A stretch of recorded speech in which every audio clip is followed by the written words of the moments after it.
Sacred Heart Hospital's fluorescent lights hum at a frequency that never changes, that most people stop hearing after 3 days. Natalie Hayes had stopped hearing it 7 years ago. She moves through the pediatric corridor with the kind of invisible precision that makes her presence register only when something goes wrong, and in room 304, everything has gone wrong in ways that still confound the specialists of Houston. The boy is 7. His name is Tommy Reeves. From the waist down, he is gone, paralyzed by a spinal inflammation so mysterious that 3 separate neurologists have presented 3 separate theories, and Dr. Marcus Hargrove has decided all of them are wrong. The charts say idiopathic transverse myelitis. The MRI shows demyelination across the T6, T9 vertebral segments. The prognosis, according to the attending physician, is guarded at best. Natalie knows this not because Hargrove told her, but because she reads every note before rounds, after rounds, and at 2:48 in the morning when the ward goes quiet and the machines speak their mechanical truth. In the corner of room 304, Commander Jake Reeves sits in a visitor's chair that was never designed for someone built like him. Shoulders broad enough to fill a doorway. Hands that look like they could bend steel, currently gripping a pair of combat boots so worn the leather has fractured into a map of creases. They are brown. They are old. They are not his. Natalie notices this on her 3rd day in the pediatric unit, when she's distributing evening medications and her eyes catch on an object that doesn't belong to a man in a dress uniform. The boots belong to someone else. Someone important. She doesn't ask. The protocol is to keep her eyes down, her voice soft, her presence minimal.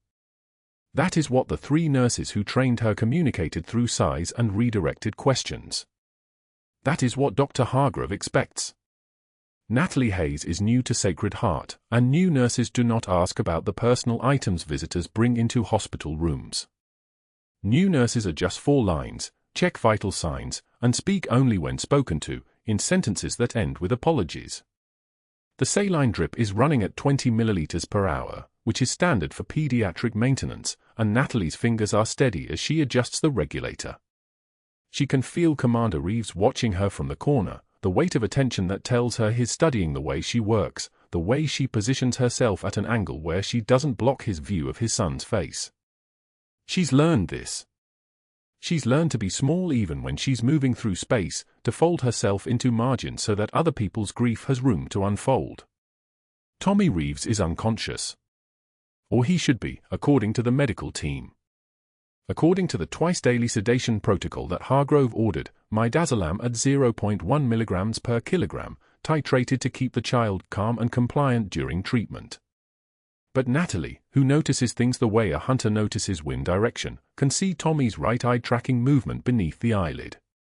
She can see the slight tension in his upper trapezius muscle when she adjusts the ventilator tube. She can see the pupil response to light that shouldn't be there if the sedation protocol was actually working the way the charts claim it is. She documents all of it. Every vitals change.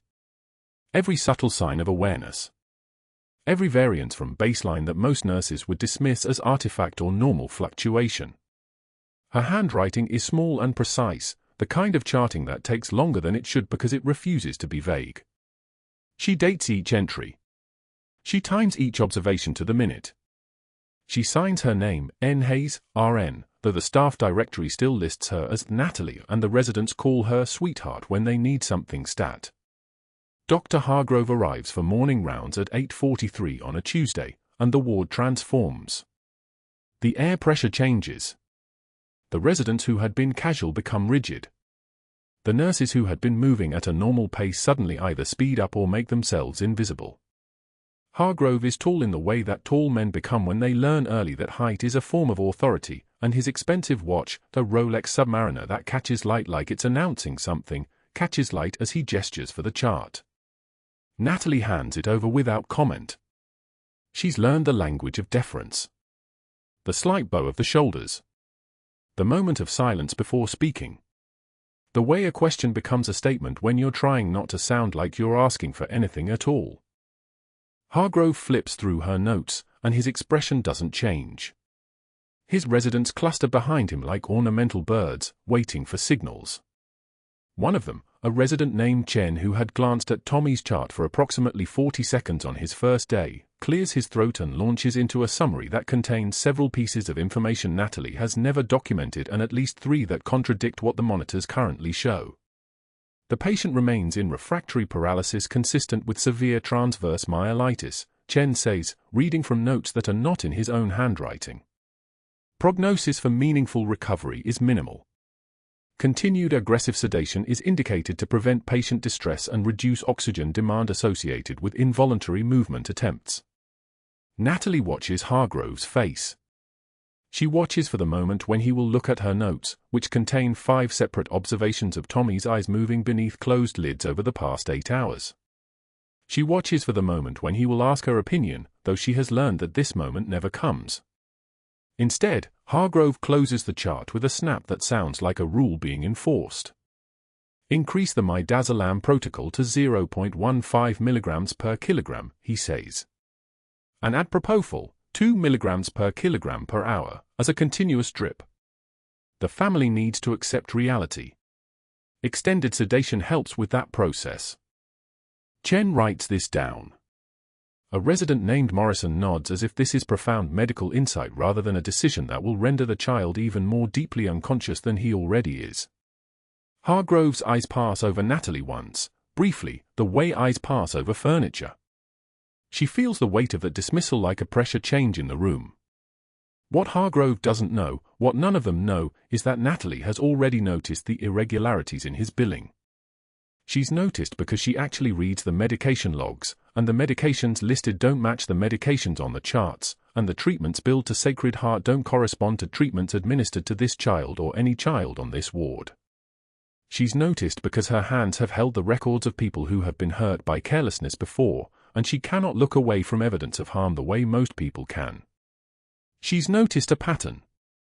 Hargrove bills for experimental infusions, something called neuroprotective peptide therapy, at $3,200 per dose, ordered 3 times a week. The boxes arrive. Natalie has seen them. But the boxes are never opened in front of her, never administered during her shifts, never documented in the detailed ICU flow sheets that hospitals are supposed to maintain. The boxes disappear, and the billing continues, and Tommy Reeves becomes more sedated on drugs that are actually documented while money for drugs that aren't leaves the hospital's account. She documents this too. Not as an accusation. Just as a fact. Just as an entry in the margin, billed for neuroprotective peptide therapy X3. No documentation of administration. Medications listed in nursing log do not correspond to medical record. Investigated during shift. The second minute cliffhanger, but that wasn't the worst part.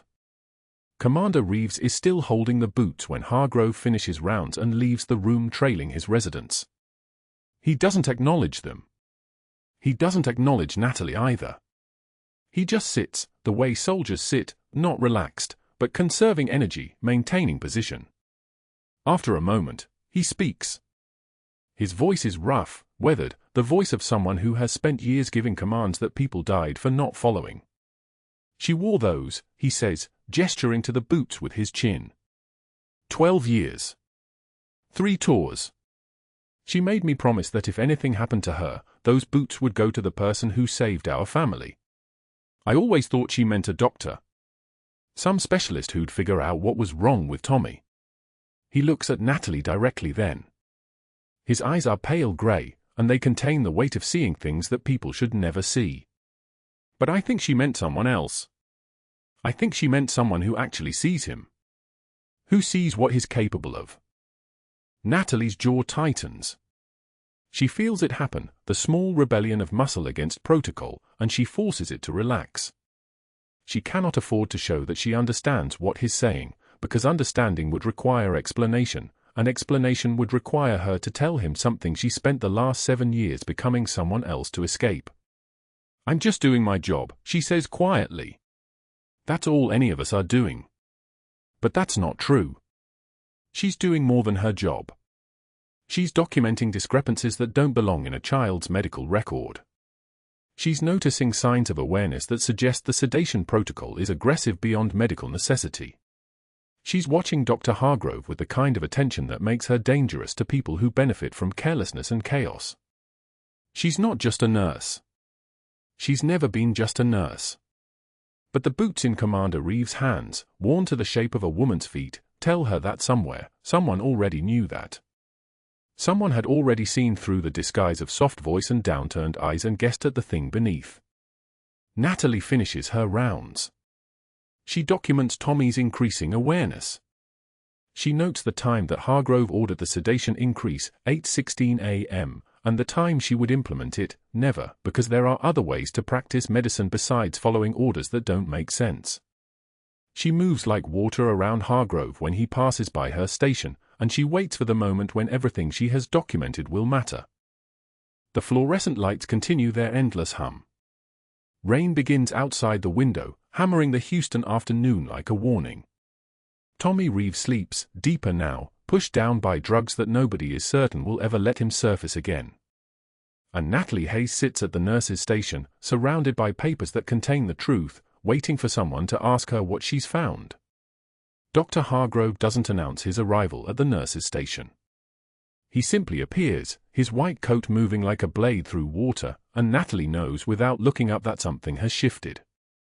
The charts in her hands, meticulously documented vitals, oxygen saturation trends, the subtle climbing numbers that suggest Tommy's awareness is returning, suddenly feel less like evidence and more like a confession she didn't intend to make. "Those are mine," Hargrove says. Not a request. His fingers close around the chart she's holding, and for one suspended moment neither of them moves. Then he yanks, hard enough that pages scatter across the linoleum floor like startled birds. They spiral and fall in different directions, some landing face up, others face down, creating a pattern of white against grey tile that somehow looks deliberate, orchestrated. Natalie watches them settle. She counts the pages without meaning to. 7. "Pick that up, sweetheart," Hargrove says, his voice the kind of patronizing that makes even the other nurses wince. "And next time, don't countermand my orders by reducing the sedation without consulting me first." The room has gone quiet.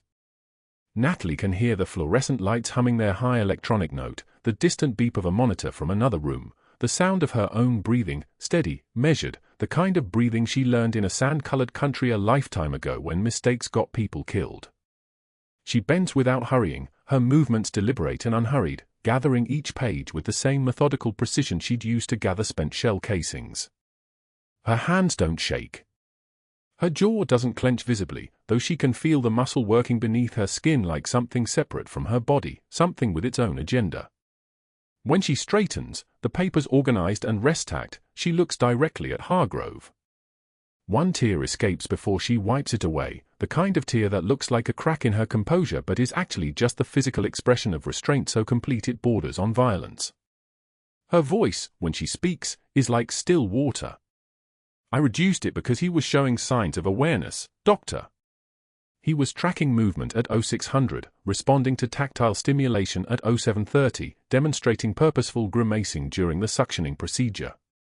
I documented every vitals change, every observation. Would you like me to walk you through proper protocol?" The silence that follows is the kind that has weight. Hargrove's face colors, not dramatically, but noticeably, the red climbing from his collar upward like a tide he can't control. His fingers flex once, twice. Around them, staff suddenly become very interested in their work, computers receive intense focus, papers shuffle with urgent purpose, nobody makes eye contact. Hargrove turns and walks away, his voice trailing behind him like something he doesn't quite have the power to control anymore. "Nurses who don't know their place," he mutters. It's meant to sound dismissive. It sounds like fear. The cafeteria at lunch smells like institutional chicken and bleach-cleaned steel, the kind of smell that doesn't quite cover what it's trying to hide. Natalie sits alone at a corner table, her back to the wall, not by accident, never by accident, with a salad that costs $7 and tastes like almost nothing. She's been at Sacred Heart for 5 days. 4 of those days included some variation of humiliation. This is day 5, and she's still here, which apparently bothers Dr. Hargrove considerably more than if she'd quit. Dr. Chen approaches with the kind of casualness that announces itself as careful performance. He's carrying a tray with coffee and a sandwich, and his trajectory looks random until the moment it isn't. His hip catches the corner of her table, not hard, but perfectly angled. The coffee arcs gracefully through the air and lands across her lap. The salad follows, a cascade of dressing and green soaking into her scrubs, cold and spreading. For approximately 3 seconds, the entire cafeteria stares. Then, from the adjacent table where Hargrove sits surrounded by his residents like a medieval lord with his court, comes laughter. Controlled. Deliberate. Coordinated. Chen doesn't apologize. He doesn't even look at her. He simply smirks, the expression small and ugly, and walks back to rejoin his attending physician. Hargrove waits until everyone is watching, until the silence has solidified into something tangible, and then he speaks loud enough for 15 people to hear clearly. I'm giving it 3 days before the high and mighty new nurse realizes she's out of her depth. Anyone want to bet she makes it through the week? His residents laugh like trained animals responding to a whistle only they can hear. Someone starts calculating odds. Someone else pulls out their phone, presumably to set a timer. Natalie stands. She moves without anger, without the kind of visible emotion that would give Hargrove what he's hunting for. She pulls a napkin from the dispenser, 1 napkin, not 5, not a pile of them, and wipes the coffee from her scrubs with careful, economical movements.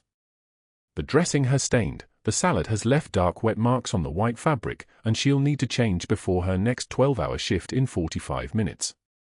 She looks at Hargrove once, directly, the way you might look at someone you're trying to memorize, and then she walks out. The room watches her leave. Nobody follows. Nobody apologizes. The betting pool probably just closed. That evening, after she's showered the cafeteria off her skin and put on fresh scrubs that smell like detergent and thyme, Natalie is at the medication cart when Hargrove appears. This time it's not public theater. This is just him, his voice dropping to something more intimate, more vicious. You know what your problem is, Florence Nightingale. He's using the nickname like a weapon, the kind of tool designed to draw blood from specific arteries. You actually think you can make a difference? These hopeless cases, like the Reeves kid, they're resource drains. Learn to let go or you'll burn out in a month. The thing about medical personnel is that they're trained to compartmentalize. Natalie has learned this particular skill over the course of 7 days, and before that over the course of 20 years in uniform, and before that in ways she doesn't like to examine too closely. But right now, in this moment, with Hargrove standing close enough that she can smell his cologne and his certainty, something shifts. The compartments don't open. That's not what happens. Instead, they lock. Completely. Irrevocably. And what emerges isn't anger or fear or any recognizable emotion. It's clarity. She meets his eyes. The tear escapes again, she's not sure why, whether it's rage or exhaustion or the weight of carrying secrets so heavy they press down on your body like extra gravity, and she wipes it away without breaking his gaze. When she speaks, her voice is the voice of someone who has already survived the unsurvivable and has nothing left to lose. The only thing draining resources here, doctor, is your experimental treatment billing for procedures you never performed. And everyone who's paying attention knows it. Hargrove's face goes white. Completely, entirely white, the color draining so fast it looks like a medical emergency in slow motion. For approximately 4 seconds he doesn't move, doesn't breathe, doesn't do anything except stare at her with the expression of someone who's just realized they've been standing on a floor that's been cracking beneath them the entire time. Then the white fades and something darker takes its place. Anger. The concentrated, focused kind that knows it has to be careful now because the threat is no longer manageable. He walks away without speaking. Natalie doesn't wait to see where he goes. She doesn't need to. She can hear it anyway, for hours later, when she's in the on-call room trying to sleep and her phone doesn't buzz, but she can still somehow feel the vibration of 3 phone calls being made from his office. 1 to someone important. 1 to someone official. 1 to someone who specializes in finding things people want to stay hidden. The machinery of destruction, once set in motion, doesn't announce itself. It just works. 0300. The on-call room is dark except for the glow of the monitor showing vital signs that aren't hers. Natalie's eyes snap open. Her hand moves to her chest automatically, checking for entry wounds that aren't there. The nightmare releases her slowly, burning hums, screams in Arabic, the weight of a 19-year-old kid bleeding out in her arms, his face young enough that she can still see it perfectly, still smell the diesel and copper and fear. She sits up. Reaches for water. Her hands are steady, but the trembling isn't fear. It's restraint. 3 years since she walked away. 3 years of thinking the nightmares had released her. 3 years of being wrong. The overhead speaker crackles. Not overhead. The portable monitor clipped to her waistband. Pediatric ICU. Code blue. Room 304. Tommy Reeves. She moves before the announcement finishes. Muscle memory takes over. Her legs carry her through darkened corridors toward the unit, 90 meters, she counts without thinking, a habit from moving through forward operating bases where distance meant survival. The fluorescent lights buzz above her like angry insects. Her bare feet make no sound on the tile. She'd learned long ago how to move through spaces without announcing her presence. Room 304 is controlled chaos. The night nurse is at the bedside, hand on Tommy's chest. The monitor shows a rhythm that shouldn't exist, O2 saturation dropping. 84. 79. 72. His small chest rises and falls in short, panicked gasps. The breath sounds are wrong. Muffled. Like air can't move where it should. What's his presentation? Natalie's voice drops an octave when she asks. No please. No apology. Chest got tight maybe 2 minutes ago. Breath sounds diminished on the right. O2 sat fell like a stone. Tension pneumothorax. Natalie knows this the way soldiers know incoming fire before they hear it. The collapsed right lung isn't inflating. Air is collecting in the pleural space, compressing the lung, pushing the mediastinum, collapsing the vena cava. Tommy's body is suffocating itself. The monitors haven't caught up yet, they're still drawing the first alarm lines when her diagnosis is already moving her hands. Get me a 14-gauge angiocath and a syringe. Now. We should wait for. Tommy stops breathing in 90 seconds. She meets the night nurse's eyes. No question in her voice. No room for debate. 90 seconds. Move. The nurse moves. The equipment appears in Natalie's hand like she'd conjured it. She palpates Tommy's ribs, second intercostal space, mid-clavicular line. Finds the landmarks her hands remember from another lifetime, another place where a child's life depended on knowing anatomy like other people know their own reflection. She doesn't sterilize. No time. No choice. Her fingers find the space between ribs and push the needle through flesh, through fascia, through the intercostal muscles. The sensation travels up her arm the way it traveled 1,000 times before. The hiss. That specific, unmistakable hiss of air escaping from where it shouldn't be. Decompression. Release. Tommy's oxygen saturation climbs. 84. 89. 92. His small body relaxes.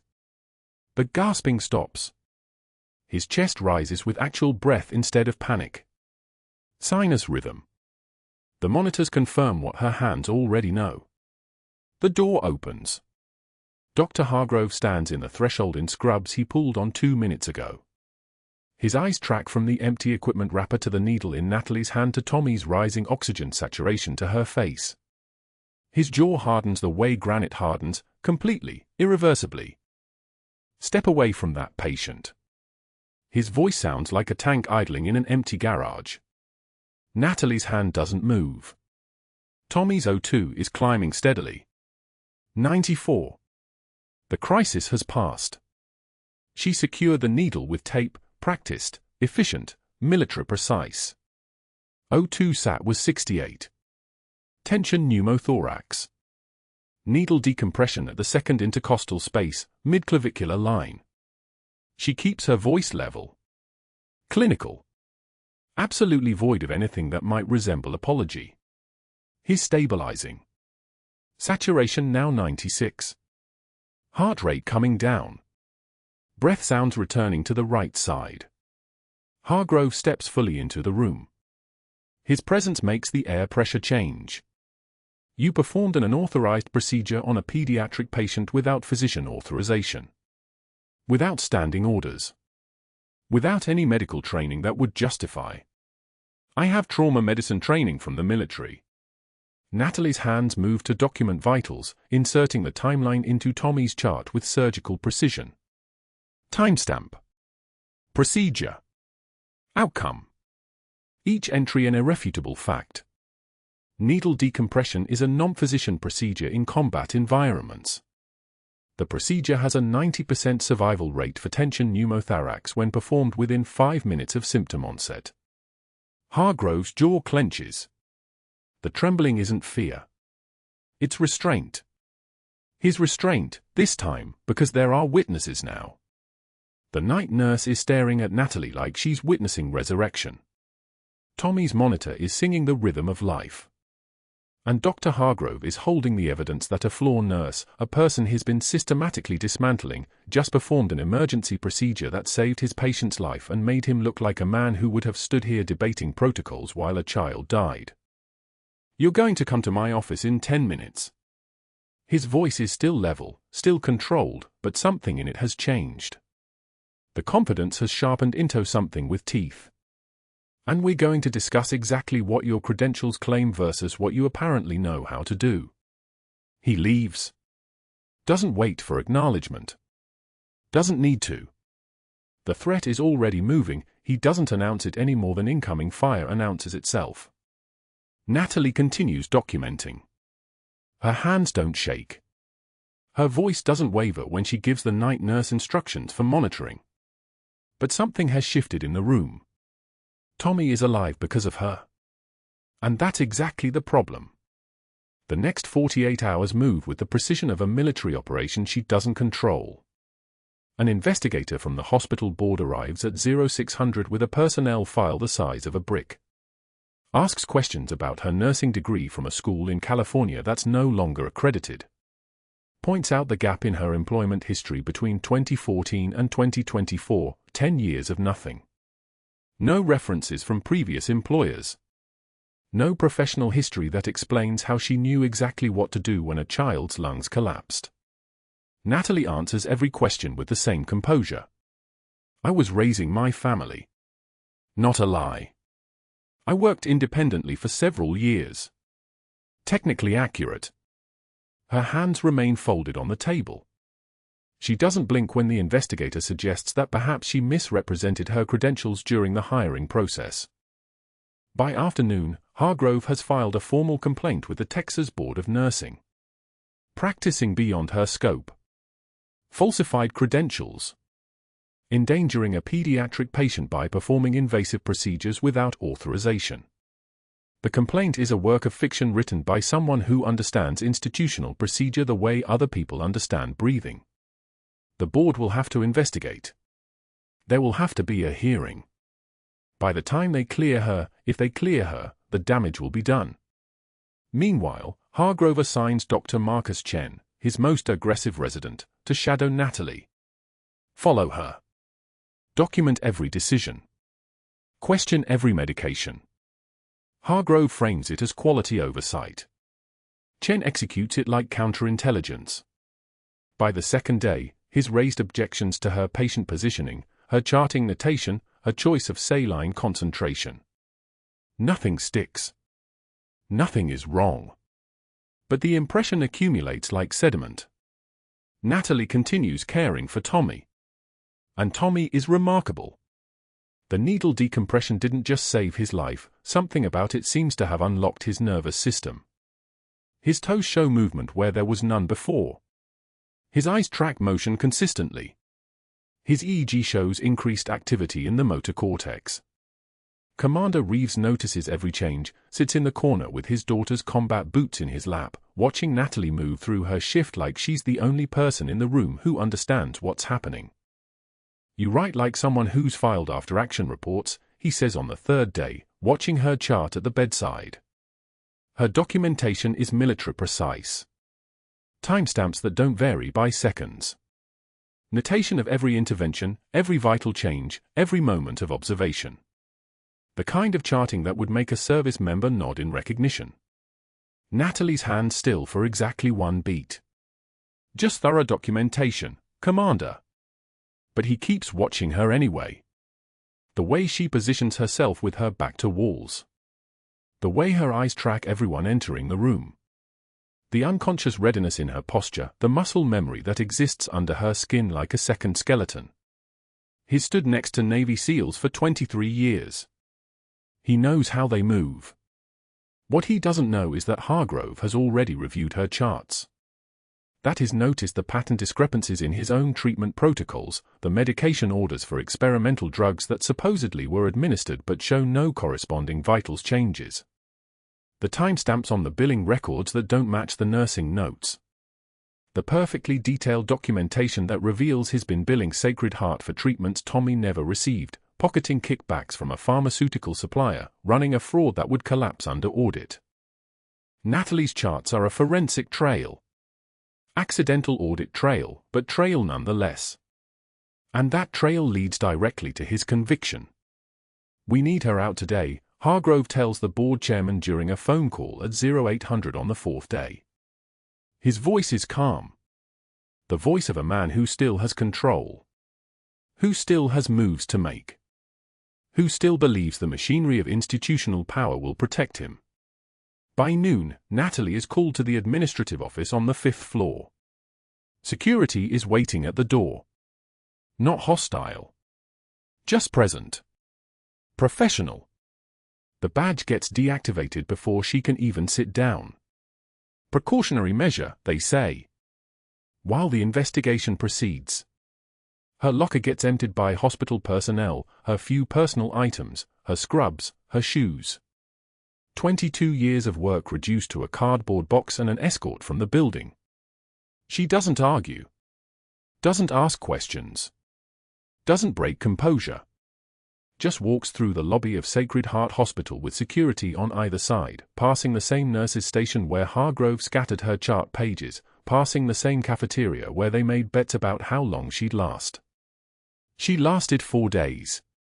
Long enough to save a child's life. Long enough to expose a criminal with meticulous documentation nobody will believe she wrote accidentally. Long enough that everything is about to change. Within hours, Dr. Hargrove's phone rang in his office at Sacred Heart. He didn't wait for the greeting. "Chairman Bennett? It's David. We have a situation." His voice carried the easy confidence of a man who understood leverage. The hospital board chairman, his golfing partner of 8 years, listened as Hargrove laid out the narrative he'd been constructing since 3 in the morning. Nurse Hayes performed an invasive procedure without attending physician authorization. Needle decompression. That's beyond her scope. I'm concerned about credential verification given her questionable judgment. Bennett asked the questions Hargrove expected. Yes, the boy survived. Yes, the procedure was technically effective. But effectiveness wasn't the point. Scope violation was.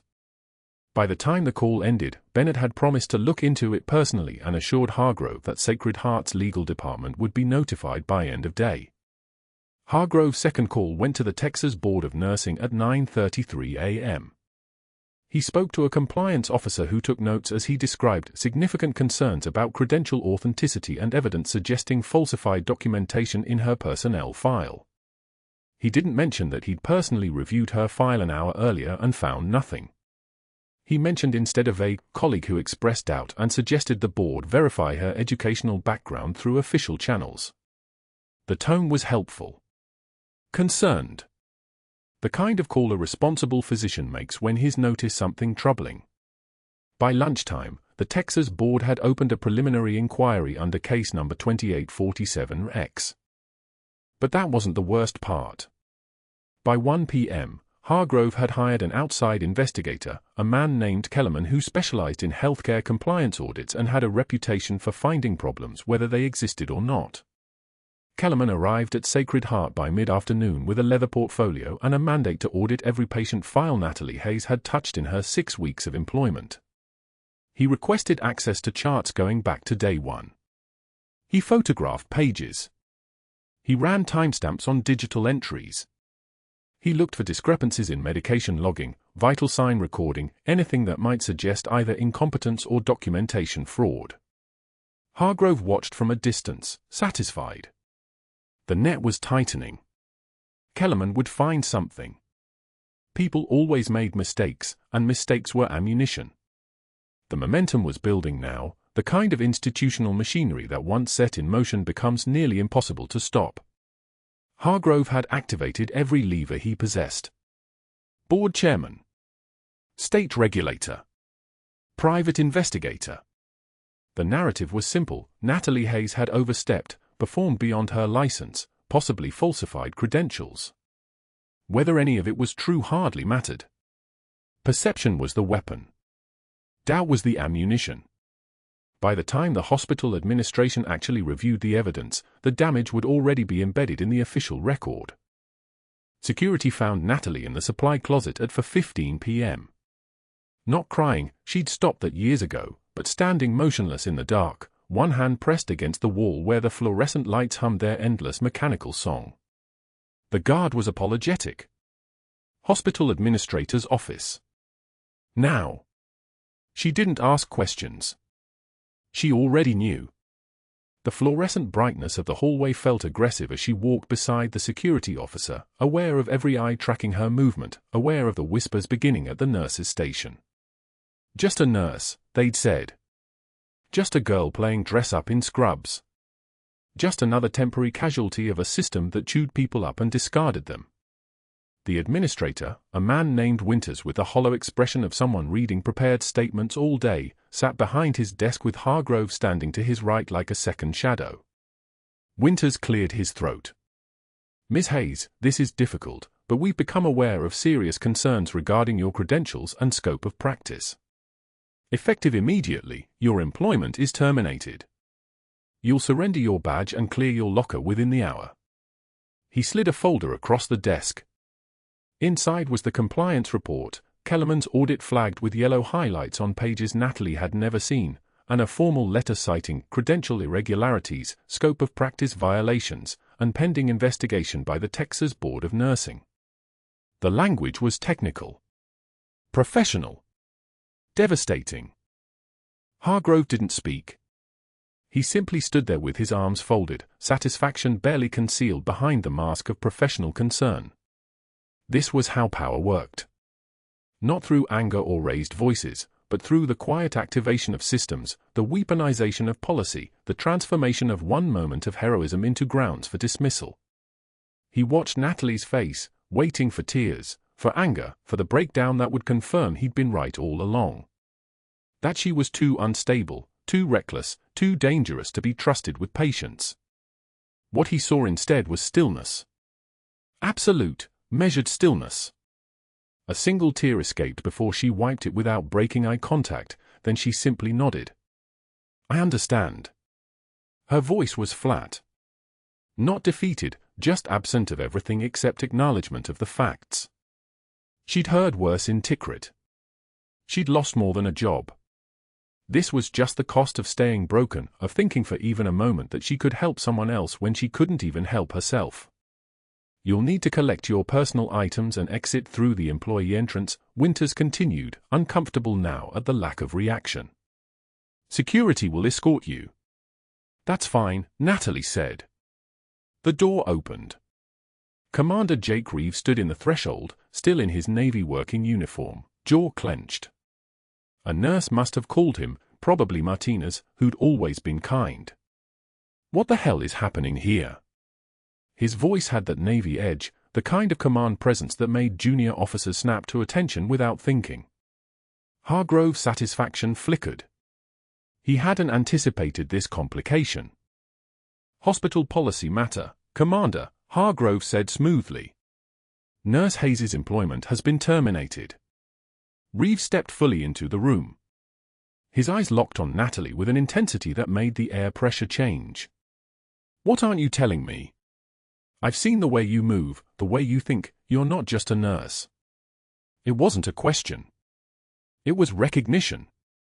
The kind of recognition that comes from knowing combat veterans, from understanding the difference between someone trained to survive and someone trained to simply exist. I've worked with operators my entire career. You move like one. Natalie shook her head. Just one movement, decisive and final. I'm sorry, Commander. Take care of your son. She didn't meet his eyes again. She couldn't. If she did, if she saw the confusion and hurt in his face, something inside her that had been holding together for weeks might finally break.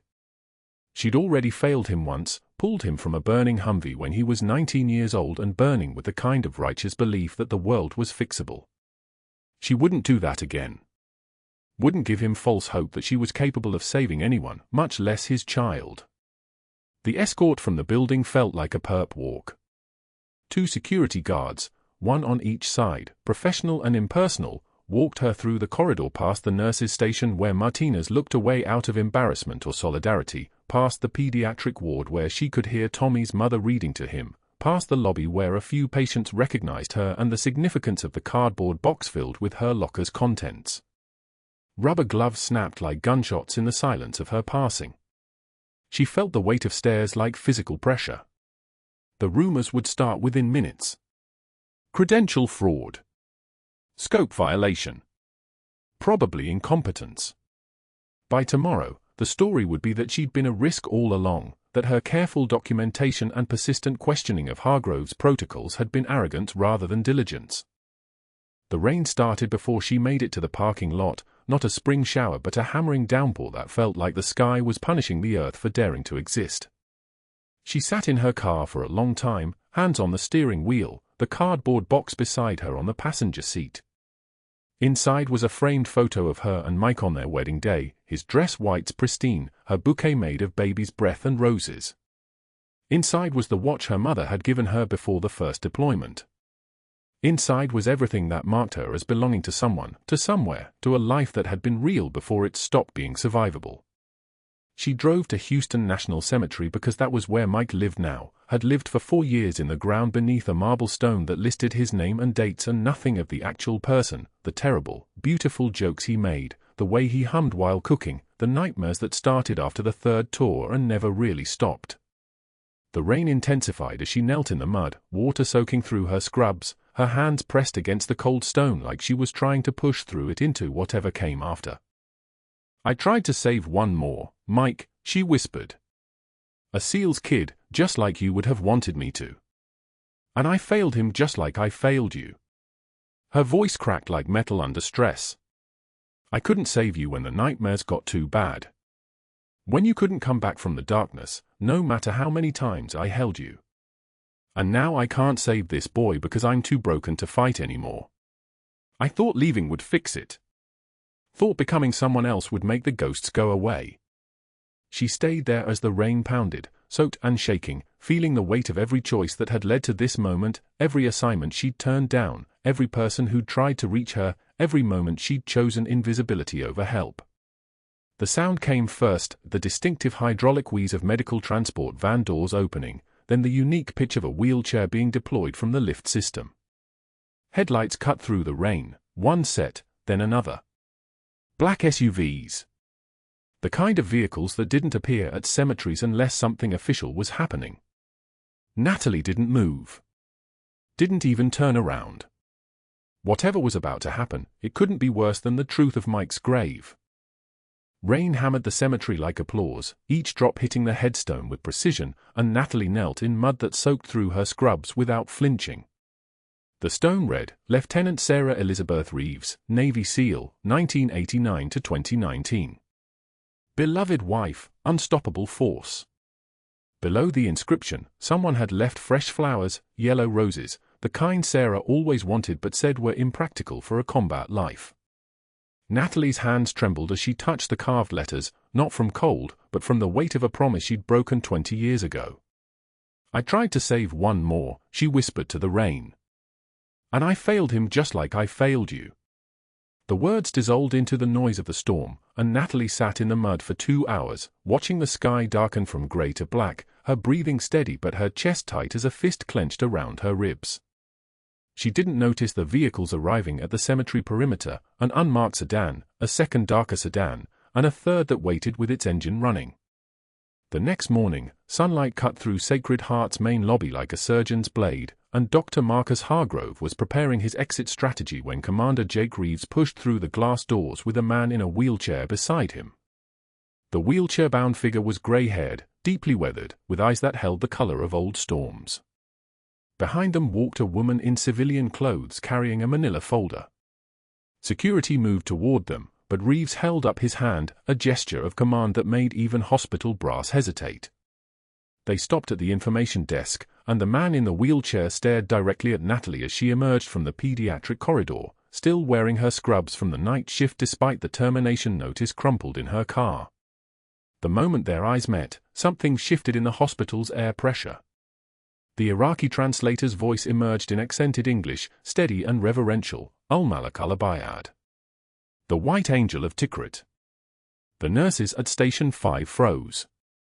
One of them dropped her pen. It clattered against the tile floor like a gunshot in the sudden silence.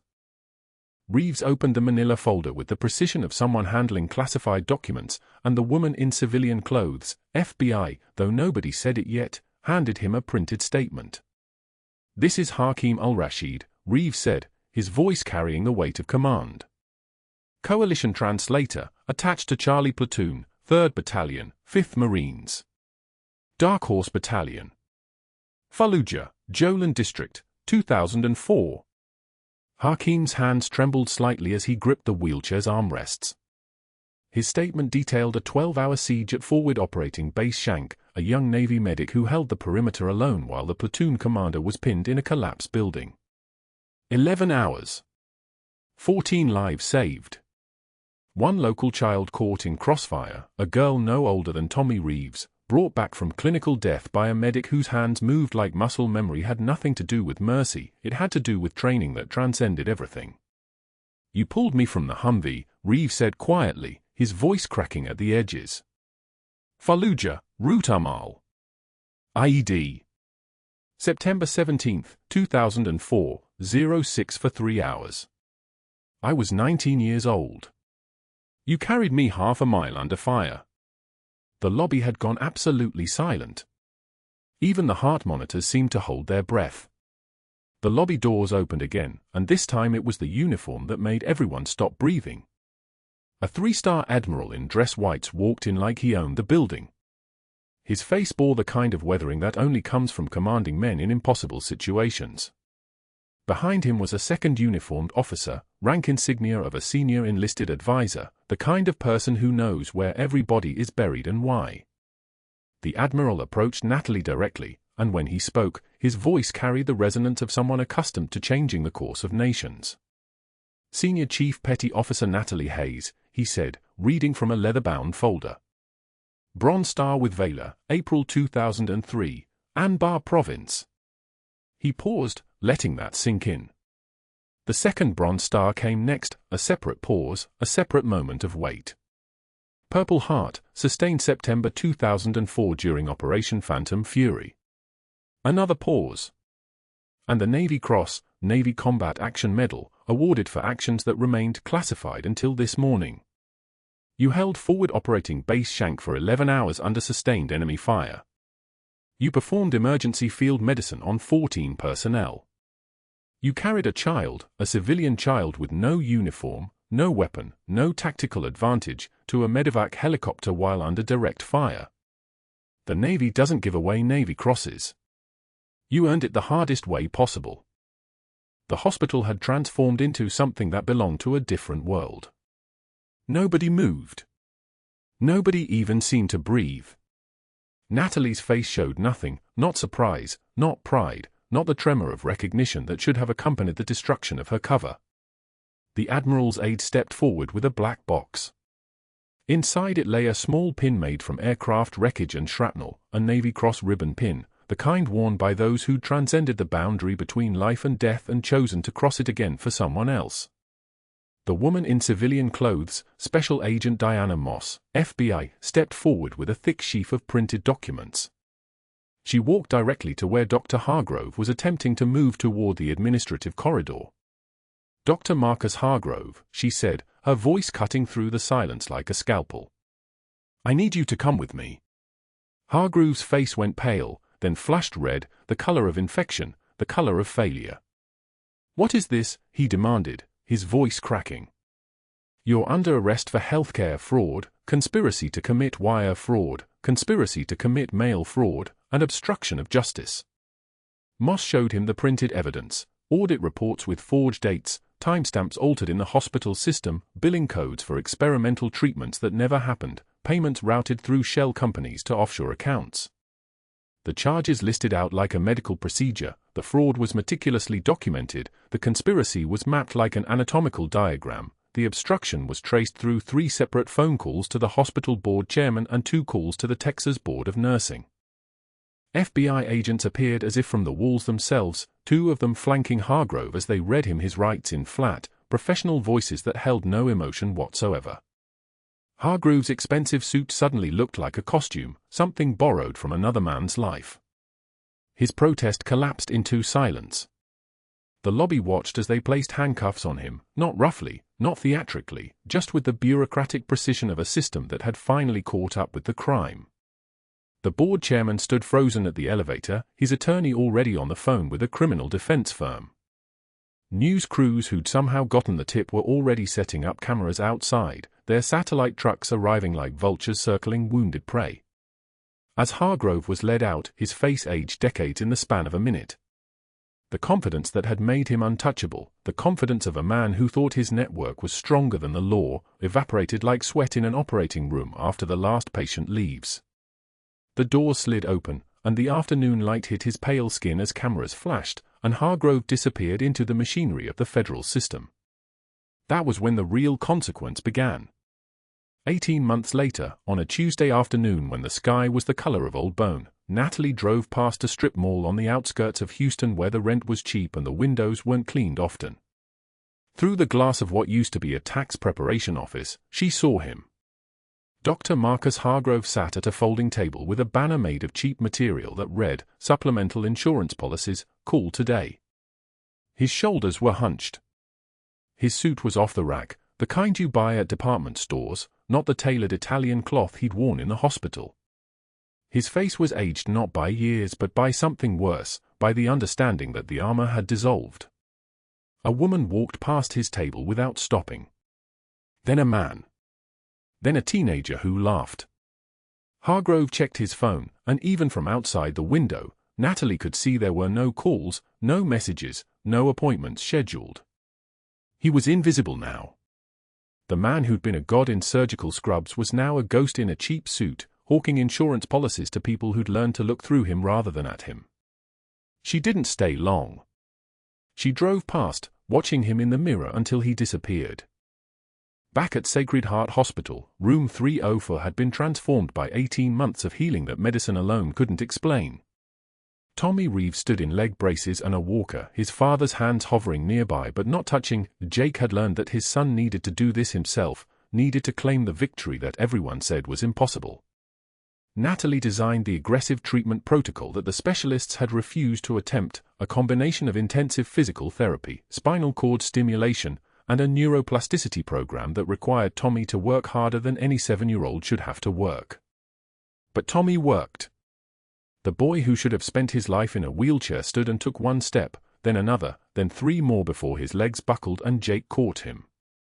The small victory made them both cry, though Tommy's tears were different. His were the tears of a child who'd learned that sometimes impossible just means it hasn't been done yet.